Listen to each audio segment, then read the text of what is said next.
स्वागत है साथियों, आप सभी का GK24 के ऑफिशियल यूट्यूब चैनल पर। दोस्तों, आज के इस वीडियो में हम बात करने वाले हैं, रिसेंटली सैटेलाइट इमेज ने ये प्रूव किया है कि चाइना एक रोड कंस्ट्रक्ट कर रहा है इन पीओके।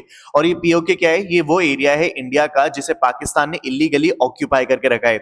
यहाँ पे आप सैटेलाइट इमेजेस देख सकते हो, जहां पे ये जो पतली सी एक लाइन देख रहे हो, ये वो रोड है जो चाइना अभी कंस्ट्रक्ट कर चुका है। अब देखो, आज के इस वीडियो में हम यही डिस्कस करने वाले हैं कि कैसे ये इंडिया के लिए चिंताजनक बात हो सकती है और क्या आने वाले टाइम में भारत और चाइना के बीच में कोई युद्ध हो सकता है। इन सभी बातों पर चर्चा करेंगे। चलिए शुरुआत करते हैं।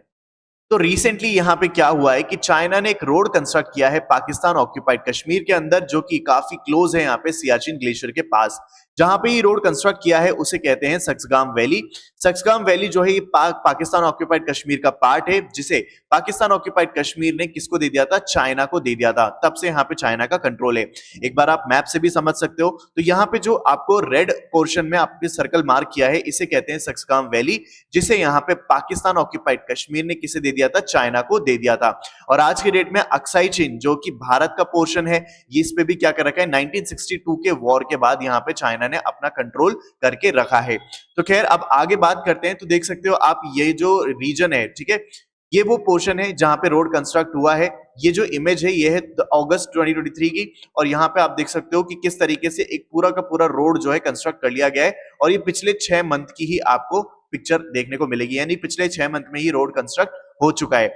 और यहाँ पे ये जो सबसे पहले इंफॉर्मेशन ये साझा की थी यहाँ पे नेचर देसाई नाम के एक ट्विटर चैनल ने, उन्होंने बताया कि कैसे सिग्निफिकेंट डेवलपमेंट जो चाइना कर रहा है उससे यहाँ पे बॉर्डर्स का क्या हुआ है? ब्रीच हुआ है।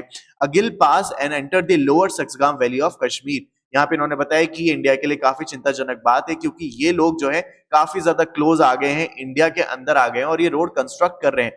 तो ये परमिशन किसी को भी नहीं है। तो देखो, अब बात करते हैं कि चीज हमारे लिए क्यों मैटर करती है। तो देखो, जो ये रोड कंस्ट्रक्ट किया गया है ना, ट्रांस काराकोरम ट्रैक पर किया गया है, जो कि हिस्टोरिकली कश्मीर का पार्ट है। और कश्मीर किसका पार्ट है? भारत का।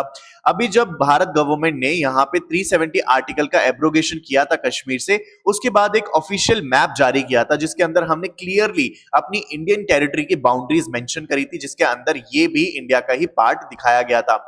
ये जो पूरा ट्रैक है, ये करीब 5300 स्क्वायर किलोमीटर में फैला हुआ है, जिसे पाकिस्तान ने कैप्चर कर लिया था 1947 के अंदर, और यहाँ पे चाइना को दे दिया था as a bilateral boundary agreement के तहत, जो कि 1963 में साइन किया गया था। लेकिन आज भी इंडिया इसको रिकॉग्नाइज नहीं करता है, इंडिया नहीं मानता है इनके इस एग्रीमेंट को। अब देखो, यहाँ पे इंडिया का डिफेंस एक्सपर्ट्स जो है ना, वो इस चीज पे कहते हैं कि अगर इंडिया में अगर आप आओगे, इंडिया के अंदर जो पाकिस्तान ऑक्यूपाइड कश्मीर है वो भारत का है, और अगर आप वहां पे कुछ भी कंस्ट्रक्ट करते हो तो इससे यहाँ पे वायलेशन होता है इंडिया की सॉवरेनिटी का, हमारी टेरिटोरियल इंटेग्रिटी का। और अगर ऐसा होगा तो ये पॉसिबिलिटी बिल्कुल है कि भारत आने वाले टाइम में युद्ध में भी चलाया जा सकता है। क्योंकि आपको पता है कि कोई हमारी टेरिटरी पे आके अगर कोई कुछ कंस्ट्रक्ट करता है तो ये चीज बिल्कुल भी एक्सेप्टेबल नहीं है, और इंटरनेशनल लॉज और यहाँ पे कोई भी चीज के लिए यहाँ पे आपको ग्रीन फ्लैग नहीं दिखाएगा। और यहाँ पे इंडिया भी जो है लगातार इंफ्रास्ट्रक्चर प्रोजेक्ट बनाता जा रहा है बॉर्डर के आसपास, ताकि ऐसी सिचुएशंस और ना देखनी पड़े। अब कई ऑब्जर्वर का ये कहना है कि चाइना ने जो ये रोड कंस्ट्रक्ट किया है सक्सगाम वैली के अंदर, इसको ये यूज करेंगे ट्रांसपोर्ट करने के लिए मिनरल्स को, स्पेशली यूरेनियम। ठीक है, और कहां से माइन करते हैं ये? गिलगित बल्तिस्तान। और गिलगित बल्तिस्तान किसका पार्ट है? पाकिस्तान ऑक्यूपाइड कश्मीर, यानी कि अगेन हमारा। और कहां तक जाएगा ये? जिनजियांग तक। तो ये चीज जो है बताई जा रही है, और इसीलिए बोला जा रहा है कि इंडिया के लिए बहुत इंपॉर्टेंट है कि हम अपनी विजिलेंस बढ़ा दें, सो दैट यहाँ पे जो मिलिट्री मैन्यूवर्स जो है इसके तौर पे इसको यूज ना किया जा सके, ना कि पाकिस्तान और ना ही चाइना के द्वारा। चलिए एक बार देखते हैं कि गवर्नमेंट का इसके ऊपर क्या इंस्टेंस है। तो यहाँ पे इंडियन गवर्नमेंट ने पार्लियामेंट में यही कहा था कि पाकिस्तान ऑक्यूपाइड कश्मीर हम वापस लेंगे, जो कि इंडिया का एक इंटीग्रल पार्ट है, और उसी के अंदर हमारा सक्सगाम वैली भी आता है। और ये कहा कि जब भी मैं पार्लियामेंट के अंदर जम्मू एंड कश्मीर का नाम लेता हूं तो उसके अंदर 3 चीजें जरूर आती हैं। उसके अंदर आता है एक पीओके, उसके अंदर आता है एक अक्साई चीन। ये दोनों भारत के हैं और भारत को ही वापस से मिलने चाहिए, और चाहे इसके लिए मुझे अपनी जान ही क्यों ना देनी पड़े, मैं जरूर दूंगा। तो यहाँ पे किसने कहा था? अमित शाह ने कहा था ये 2019 के अंदर, और आज जो है 2024 है, और अभी भी चाइना अपनी एक्टिविटी से बिल्कुल बाज नहीं आ रहा है। वो लगातार कभी तो वो अरुणाचल प्रदेश की बॉर्डर के पास आ जाता है, कभी डैम कंस्ट्रक्ट कर देता है, तो कभी यहाँ पे बॉर्डर के आसपास आके जो है अपने घर और सेटलमेंट्स बनाने लग जाता है, कभी आर्मी डिप्लॉय कर देता है। इस तरीके की ना जाने कितनी तमाम चीजें हैं जो चाइना आज की डेट में कर रहा है, लेकिन इंडियन गवर्नमेंट ने अभी तक तो कोई ऐसा स्ट्रिक्ट एक्शन नहीं लिया है, ना ही हमने इंटरनेशनल कोर्ट के जो है दरवाजे खटखटाए हैं जिससे कि यहाँ पे हमें प्रॉपर रूप से एक सोल्यूशन मिल सके।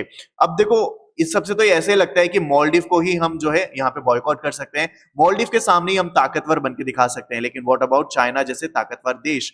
तो देखना रहेगा आगे क्या होता है। लेकिन उससे पहले अब देखो, बायलैटरल अंडरस्टैंडिंग यहाँ पे जो हुई थी, जो मैंने अभी आपको बताया कि पाकिस्तान ऑक्यूपाइड कश्मीर ने जो यहाँ पे ये जो पूरा रीजन है शक्सगाम वाली वैली का, ये किसको दे दिया था? चाइना को दे दिया था। अब इस पूरे एग्रीमेंट में ना ये तय हुआ था कि यहाँ पे कोई भी कुछ कंस्ट्रक्ट नहीं कर सकता, ठीक है? क्यों? क्योंकि ये डिस्प्यूटेड रीजन है, और डिस्प्यूटेड रीजन है तो इसका मतलब तो ये हुआ ना सिंपल सा कि यहाँ पे कोई कंस्ट्रक्शन नहीं हो सकता।